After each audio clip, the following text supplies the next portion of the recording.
Thank you, Mr. President. Climate disruption is a seminal challenge of our generation.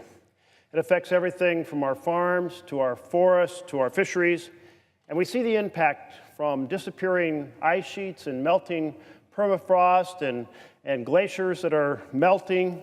We see it in the coral reefs. We see it in the moving insect populations.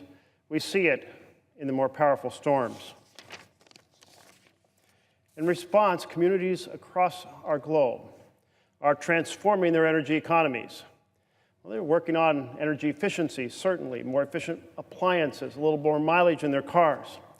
But many are also working to transform their energy economy from a fossil fuel energy economy to a renewable energy economy. How much do you know about the changes that are underway? Well, let's find out.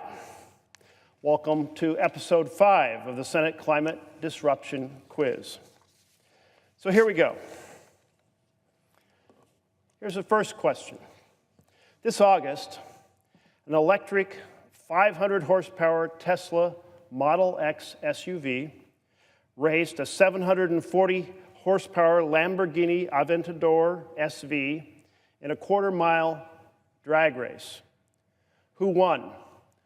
Was it the 500 horsepower electric Tesla or the 740 horsepower Lamborghini? Or was the race called off? Or did they tie? Take a moment, feel free to lock in your answer.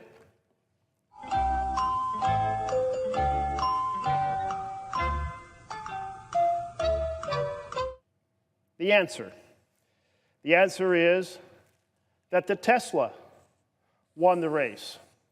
The Tesla won the race despite the fact that it had far less horsepower. In fact, it set a record for an SV in a quarter mile.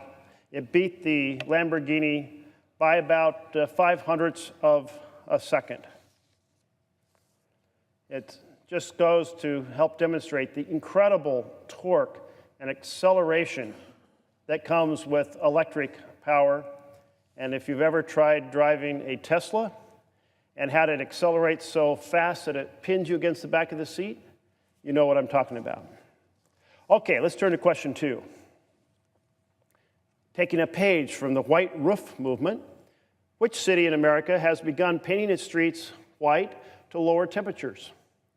Is that city Phoenix, Arizona? Is it Austin, Texas? Kansas City, Missouri? Or perhaps Los Angeles, California?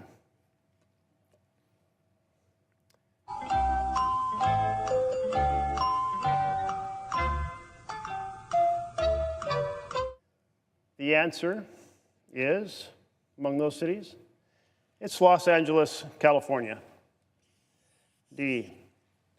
And you may have seen this in the news. After a heat wave and record-breaking temperatures, Mayor Eric Garcetti announced plans to cut the average temperature in LA by 3 degrees Fahrenheit over the next 2 decades. One of the keys to doing this is coating the city's roads in something called Cool Seal, a light-colored paint. It's originally a paint developed by engineers for military air bases to keep spy planes cool while they're resting on the tarmac. Cool Seal keeps streets and parking lots 10 degrees cooler than does black asphalt. Well, this is an interesting innovation, and I'm sure the work that LA does will help create information for other cities, because cities are heat islands. Because of their asphalt, they're often much, much hotter than the surrounding countryside. Okay, question number 3. 31 communities in which state face an imminent threat of destruction from climate disruption? Is it 31 communities in Utah, or in Michigan, or in Alaska, or in New Hampshire?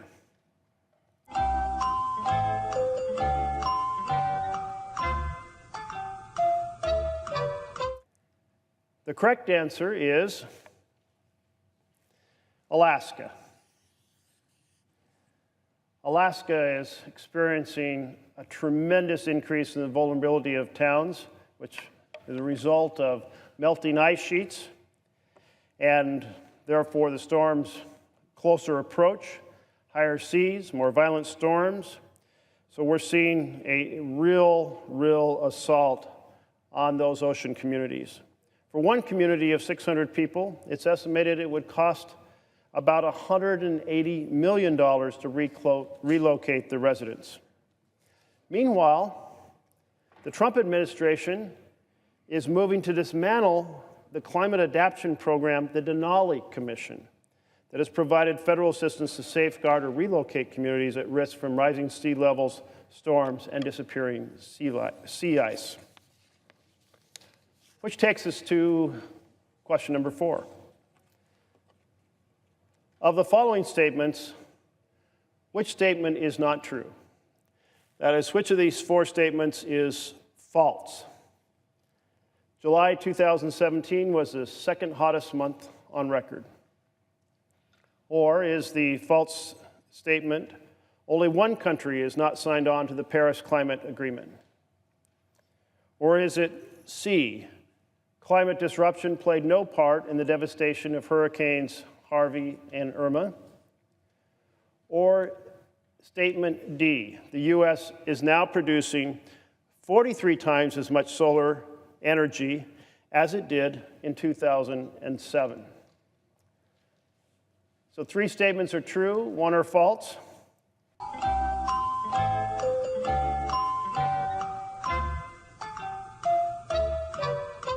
And that false statement is statement C.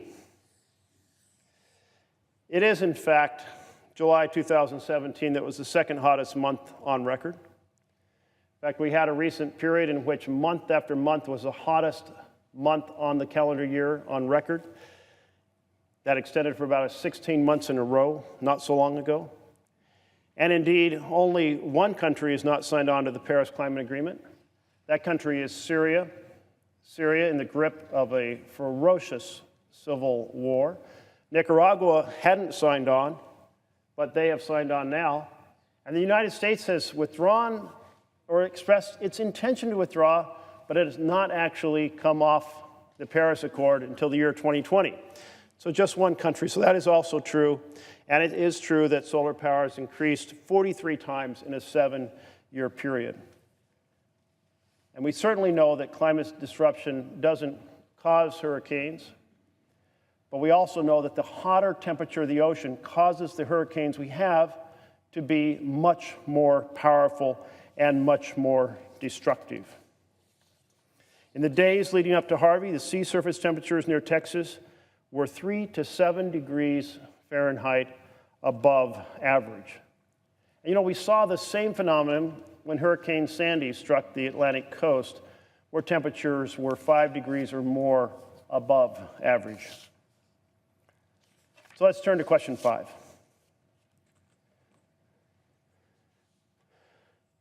Some scientists say we need to invent a device to pull carbon out of the air. Which of the following would accomplish that task? Would permafrost, wind turbines, glaciers, or trees? Well, we don't think of any of these as an invention done by humankind, but one of these processes that exists currently in nature does have a big impact in pulling carbon out of the air.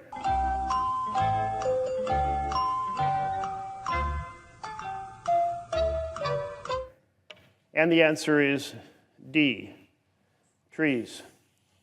Of course, that process that we see in which every year the carbon dioxide level in the air surges when the leaves come off the trees, and then decreases in spring when the leaves come onto the tree because they start pulling more carbon dioxide out of the air. So we need a lot more force in order to reduce climate pollution, that is, carbon pollution. And the challenge is that worldwide we're not adding to our forests. We're, in fact, losing our forests. In 2015, we lost about 47% more forested land than we did in 2001. So the rate of deforestation is actually increasing. So we need to be doing the reverse. We need to be ending deforestation and adding forest, but unfortunately that is not the case. In 2015, we lost about 49 million acres of forest around the world. We lost it because of wildfires, and because of logging, and because of expanding agriculture. That's about the size of Nebraska. So picture in a single year, we lost forests the size of Nebraska.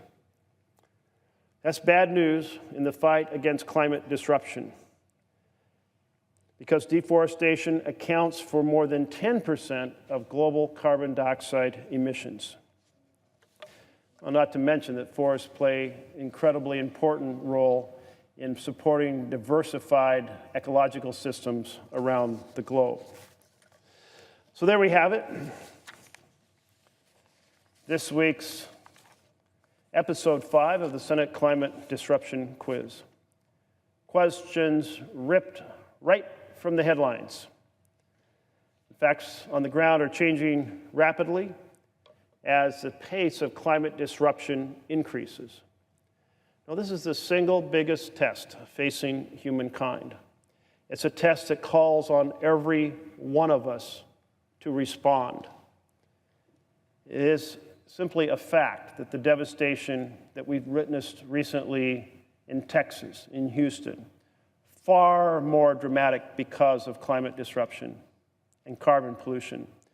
It's simply a fact that the devastation we just witnessed in Florida, far worse than the disruption and the devastation that would have occurred otherwise. And that's why we all need to keep working to tackle this challenge. The United States should be in the lead in taking on the seminal challenge of humankind in our generation. Thank you, Mr. President.